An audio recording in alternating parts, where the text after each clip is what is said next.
If you ever see a car refueling by itself, don't assume it's a prank. Because I did, and I still can't explain what happened that night. I worked the overnight shift at a small gas station just off Route 17, the kind of place truckers stop at around 2 a.m. when the highway feels abandoned and the world goes quiet. It was usually uneventful. A few tired drivers, maybe someone grabbing energy drinks. Nothing strange. Until that Tuesday. It was 3:12 a.m. I remember the exact time because I'd just checked the clock above the register, counting down the hours until sunrise. The security monitors hummed quietly behind the counter, showing the empty lot outside under harsh white floodlights. That's when headlights appeared at the edge of the camera feed. A dark sedan rolled slowly into the station. It pulled up to pump 4. I waited for the driver to step out. No one did. The car just idled there, headlights on, engine running. At first, I assumed the driver was on their phone. It happens. So I went back to scrolling on mine, figuring they'd come in to prepay. Then I heard it, the distinct metallic click of a gas pump being lifted. I looked up at the monitors. The nozzle was out, and fuel was pumping, but there was no one standing there. I leaned forward, squinting at the grainy black and white feed. Pump 4 showed the hose inserted into the car's tank. The lever was engaged. Gasoline flowed steadily. But the space around the vehicle was completely empty. No person, no movement. I felt a strange tightness in my chest. Maybe the angle was weird. Maybe someone was standing on the opposite side of the car, hidden from the camera. That had to be it. Trying to shake it off, I grabbed the flashlight from under the counter and stepped outside. The night air felt colder than it should have. The sedan was an older model, dark blue, maybe black, hard to tell under the lights. The windows were tinted, too dark to see inside clearly. The pump was still running. I walked slowly toward it, my shoes crunching against the pavement. "Hello?" I called out.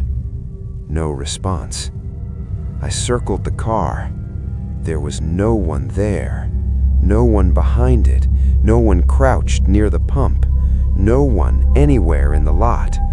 Yet the nozzle was firmly in place, gas flowing. My stomach dropped. I looked into the driver's seat through the tinted window. The interior was dim, but I could make out enough. It was empty. Passenger seat, empty. Back seat, empty. No movement, no silhouette. The car was running, but there was no driver. That's when the pump suddenly stopped on its own. The click echoed loudly in the silence. The receipt began printing automatically. I jumped. The headlights flickered once, then the engine shut off. For a second, everything was completely still. Then the car doors locked by themselves. I heard it clearly, that mechanical clunk, and the headlights turned off. I stood there frozen, flashlight shaking in my hand. I didn't know what to do. Call the police? Tow truck? Report a stolen vehicle? Before I could decide, the engine turned back on. But not like someone had started it. It roared to life all at once. The headlights snapped on, and the car began to roll backward. Slowly at first, then faster. I stumbled away as it reversed out of Pump 4's space, tires screeching slightly as it straightened itself. No one was inside. I could see clearly now through the windshield under the lights. Empty seats, the steering wheel turning on its own. The sedan paused at the edge of the lot, facing the highway. For a split second, I thought I saw something in the driver's seat.